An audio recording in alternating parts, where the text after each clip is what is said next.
जय गुरु जी के चरणों में कोटि कोटि नमन, अनंतम अनंतम शुक्राना। गुरु जी के प्यारे चरणों में संगत जी हम पढ़ रहे हैं जी, और आप सब सुन रहे हैं उमा संहिता से उच्चारण कर रहे हैं, एक एक वर्ड का, एक एक अक्षर का। गुरु जी की कितनी कृपा है हमारे ऊपर, तो शुक्राना गुरु जी, शुक्राना गुरु जी। आज का जो अध्याय हम पढ़ेंगे, आज का जो पाठ रहेगा वो बहुत ही इम्पोर्टेंट है और ये बहुत महत्वपूर्ण पाठ है। आप इसको ज़रूर सुने और एक ही बार में पूरा सुनने की कोशिश करें, क्योंकि जितना मैं पढ़ूंगी आप उतना अवश्य सुनिए, क्योंकि आज का जो पाठ हम जो दुर्गा स्तुति है उसका संक्षिप्त वर्णन है और सब कुछ वही है। और बहुत कृपा है गुरु जी की हम पर कि उन्होंने शिव पुराण के माध्यम से हमें दुर्गा स्तुति का भी पाठ करवा रहे हैं साथ में। शुरू करते हैं। कल हमने फिनिश किया था अध्याय 45 पर, आज हम शुरू करेंगे अध्याय 46। और इसमें हम क्या पढ़ेंगे संगत जी, वो पढ़ने से पहले हम गुरु जी से आज्ञा ले लेते हैं पाठ को शुरू करने की। और क्योंकि दुर्गा का स्तुति हमने करनी है तो गुरु जी की आज्ञा, शिव जी की आज्ञा बहुत ही ज़रूरी है। ओम नमः शिवाय, शिव जी सदा सहाय। ओम नमः शिवाय, गुरु जी सदा। आज हम इसमें क्या पढ़ेंगे आपको नाम से ही पता लग जाएगा इसके संगत जी, और आप इसको छोड़ेंगे नहीं। जब फ्री हो आप इसको तभी सुने और पूरा सुने। संपूर्ण देवताओं के तेज से देवी का महालक्ष्मी रूप में अवतार और उनके द्वारा महिषासुर का वध। ऋषि कहते हैं राजन, रंभ नाम से प्रसिद्ध एक असुर था जो दैत्य वंश का शिरोमणि माना जाता था। उससे महातेजस्वी महिष नामक दानव का जन्म हुआ था। दानवराज महिष समस्त देवताओं को युद्ध में पराजित करके देवराज इंद्र सिंहासन पर जा बैठा और स्वर्गलोक में रहकर त्रिलोकी का राज्य करने लगा। तब पराजित हुए देवता ब्रह्मा जी की शरण में गए। ब्रह्मा जी भी उन सबको साथ लेकर उस स्थान पर गए जहां भगवान शिव और विष्णु विराजमान थे।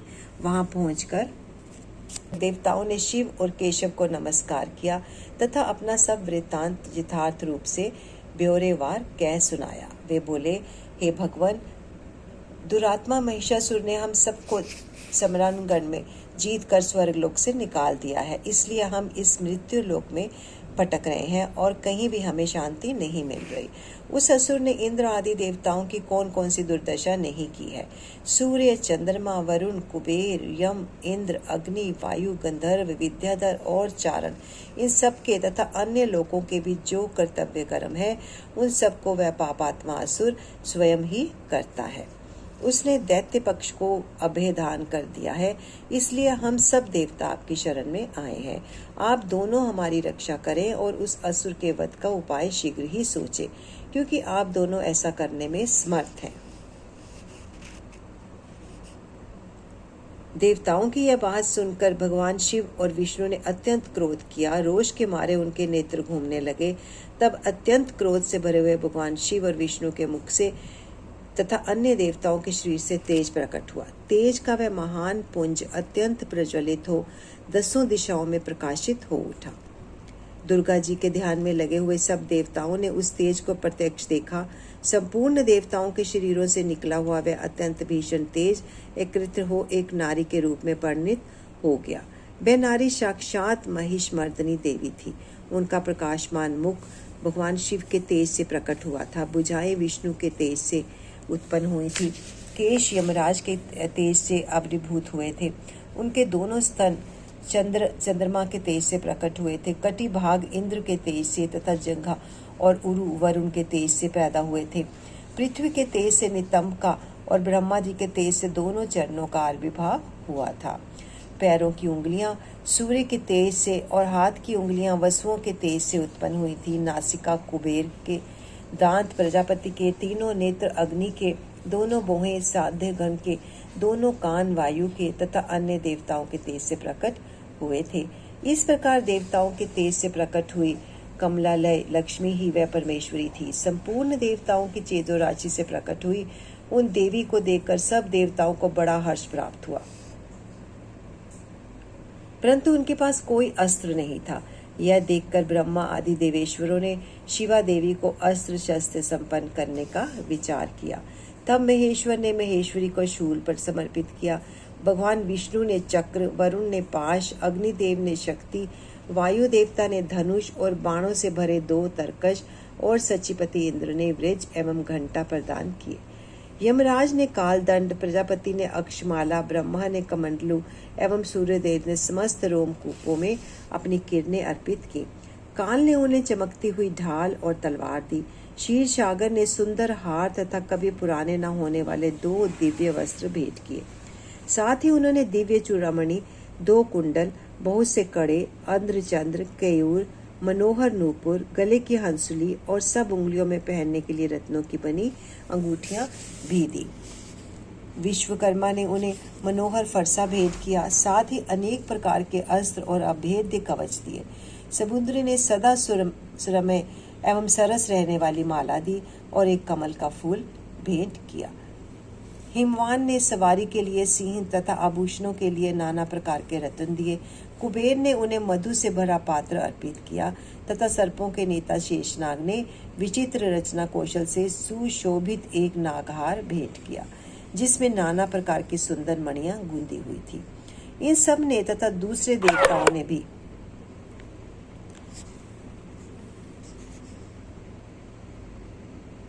आभूषण और अस्त्र शस्त्र देकर देवी का सम्मान किया। तत्पश्चात उन्होंने बारंबार अट्टहास करके उस स्वर से गर्जना की। उनके इस भयंकर नाद से संपूर्ण आकाश गूंज उठा। उससे बड़े जोर की प्रतिध्वनि हुई, जिसमें तीनों लोकों में हलचल मच गई। चारों समुद्रों ने अपनी मर्यादा तोड़ दी। पृथ्वी डोलने लगी। उस समय महिषासुर से पीड़ित हुए देवताओं ने देवी की जय जयकार की। तदंतर सब देवताओं ने उस महालक्ष्मी स्वरूपा पराशक्ति जगदम्बा का भक्ति गदगद वाणी द्वारा स्तुति किया। संपूर्ण त्रिलोकी को शोभग्रस्त देखकर देव वैरी दैत्य अपनी समस्त सेना को कवच आदि से सुसज्जित कर हाथों में हथियार ले सहसा उठ खड़े हुए। रोष से भरा हुआ महिषासुर भी उस शब्द की ओर लक्ष्य करके दौड़ा और आगे पहुंचकर उसने देवी को देखा, जो अपने प्रभा से तीनों लोकों को प्रकाशित कर रही थी। उस समय महिषासुर के द्वारा पालित करोड़ों शस्त्रधारी महावीर वहां आ पहुंचे।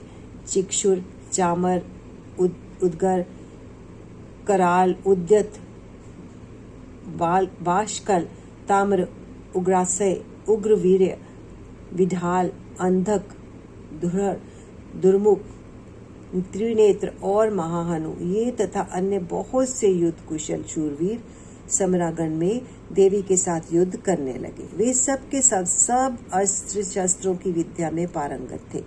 इस प्रकार देवी और दैत्यगण दोनों परस्पर जूझने लगे। उनका वह भीषण समय मार काट में बीतने लगा। इस तरह भयानक युद्ध होने के बाद महिषासुर देवी के साथ महायुद्ध करने लगा। तब देवी ने कहा, रे मूढ़, तेरी बुद्धि मारी गई है, तू व्यर्थ हट क्यों करता है? तीनों लोकों में कोई भी असुर युद्ध में मेरे सामने नहीं टिक सकते। यूं कहकर सर्व कालमयी देवी कूद कर महिषासुर पर चढ़ गई और अपने पैर से उसे दबाकर उन्होंने भयंकर शूल से उसके कंठ में आघात किया। उनके पैर से दबा होने पर भी महिषासुर अपने मुख से दूसरे रूप से बाहर निकलने लगा। अभी आधे शरीर से ही बाहर निकल पाया था कि देवी ने अपने प्रभाव से उसे रोक दिया। आधा निकला होने पर भी वह महाअधम दैत्य देवी के साथ युद्ध करने लगा। तब देवी ने बहुत बड़ी तलवार से उसका सिर काटकर उस असुर को धराशायी कर दिया। फिर तो उसके सैनिकगण हाय हाय करके नीचे मुख किए भयभीतों रणभूमि से भागने लगे और त्राही त्राही की पुकार करने लगे। उस समय इंद्र आदि सब देवताओं ने देवी की स्तुति की, गंधर्व गीत गाने लगे और अप्सराएं नृत्य करने लगी। राजन, इस प्रकार मैंने तुमसे देवी के महालक्ष्मी अवतार की कथा कही है। अब तुम स्थिरचित से सरस्वती के प्रादुर्भाव का प्रसंग सुनो। अध्याय 46 की समाप्ति। संगत जी, ये बहुत ही उसका शॉर्ट वर्जन है जो हम दुर्गा स्तुति करते हैं। ये कंटिन्यू है, आप इसे पूरा जरूर सुनिए। अध्याय 47 आरंभ करते हैं। संगत जी, देवी उमा के शरीर से सरस्वती का आविर्भाव, उनके रूप की प्रशंसा सुनकर शंभु का उनके पास दूत भेजना, दूत के निराश लौटने पर शंभु का क्रमशः ध्रुमलोचन, चंड, मुंड तथा रक्त बीज को भेजना और देवी के द्वारा उन सबका मारा जाना। ऋषि कहते हैं, पूर्व काल में शुंभ और निशुंभ नाम के 2 प्रतापी दैत्य थे जो आपस में भाई भाई थे। उन दोनों ने चराचर प्राणियों सहित समस्त त्रिलोकी के राज्य पर बलपूर्वक आक्रमण किया। उनसे पीड़ित होकर देवताओं ने हिमालय पर्वत की शरण ली और संपूर्ण अभीष्टों को देने वाली सर्वभूत जननी देवी उमा का स्तवन किया। देवता बोले, महेश्वरी दुर्गे, आपकी जय हो। अपने भक्तजनों का प्रिय करने वाली देवी, आपकी जय हो। आप तीनों लोगों की रक्षा करने वाली शिवा हैं। आपको बारंबार नमस्कार है। आप ही मोक्ष प्रदान करने वाली परा अम्बा है। आपको बारंबार नमस्कार है। आप समस्त संसार की उत्पत्ति, स्थिति और संहार करने वाली हैं। आपको नमस्कार है। कालिका और तारा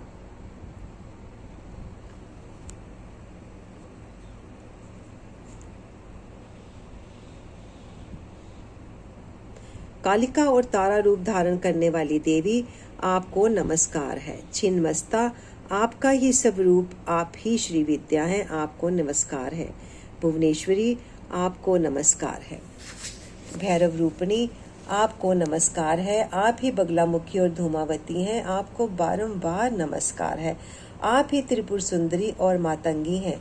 आपको बारंबार नमस्कार है। अजिता, विजया, जया, मंगला और विलासिनी, ये सभी आपके ही विभिन्न रूपों की संज्ञाएं हैं। इन सभी रूपों में आपको नमस्कार है।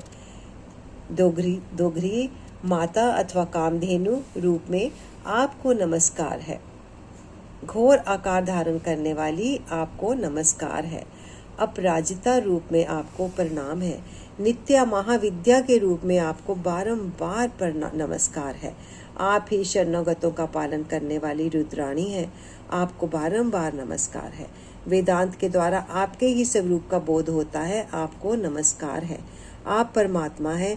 आपको मेरा प्रणाम है। अनंत कोटि ब्रह्मांडों का संचालन करने वाली आप जगदम्बा को बारंबार नमस्कार है। देवताओं के इस प्रकार स्तुति करने पर वरदायिनी एवं कल्याण रूपनी गौरी देवी बहुत प्रसन्न हुई। उन्होंने समस्त देवताओं से पूछा, आप लोग यहाँ किसकी स्तुति करते हैं? उन सभी गौरी के शरीर से एक कुमारी प्रकट हुई। वह सब देवताओं के देखते देखते शिव भक्ति से आदर पूर्वक बोली, माँ, ये समस्त स्वर्गवासी देवता निशुम्भ और शुभ नामक प्रबल दैत्यों से अत्यंत पीड़ित हो अपनी रक्षा के लिए मेरी स्तुति करते हैं। पार्वती के शरीर कोश से वह कुमारी निकली थी, इसलिए कौशिकी नाम से प्रसिद्ध हुई। कौशिकी ही साक्षात शुंभासुर का नाश करने वाली सरस्वती है। उन्हीं को उग्रतारा और महोग्रतारा भी कहा गया है। माता के शरीर से सविता प्रकट होने के कारण वे इस भूतल पर मातंगी भी कहलाती हैं।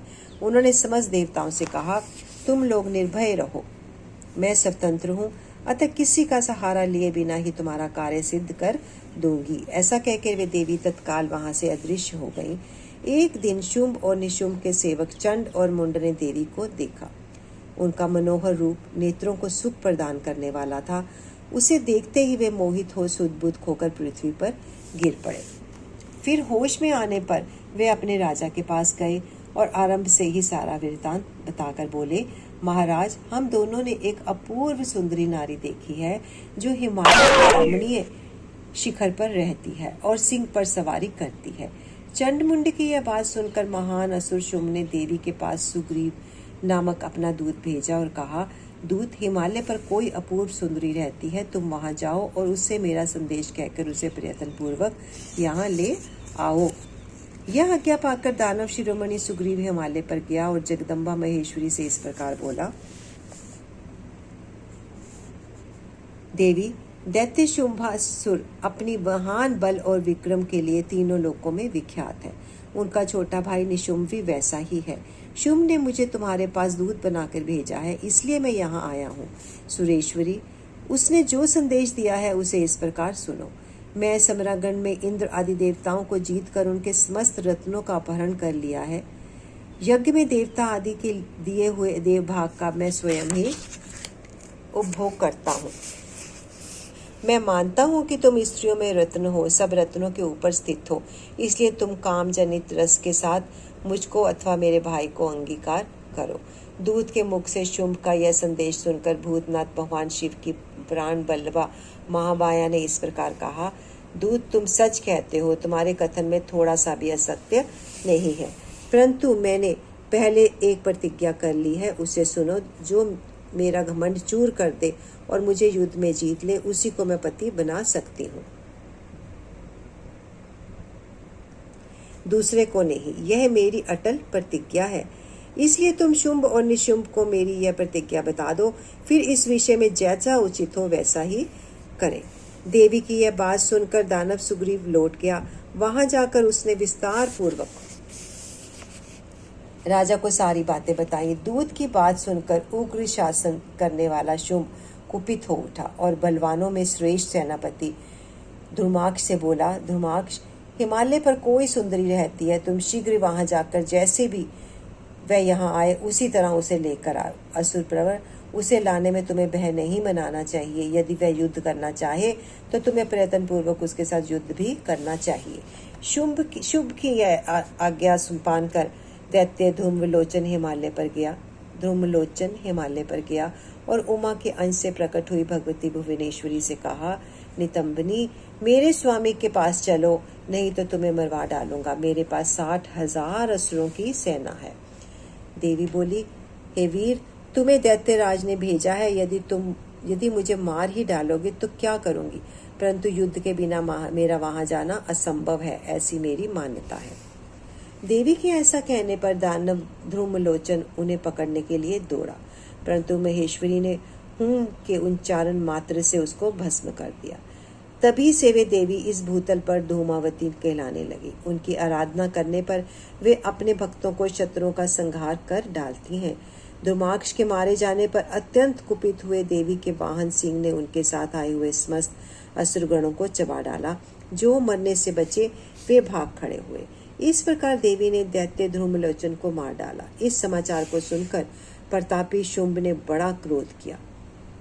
वह अपने दोनों होठों को दांतों से दबाकर रह गया। उसने क्रमशः चंड, मुंड तथा रक्त बीज नामक असुरों को भेजा।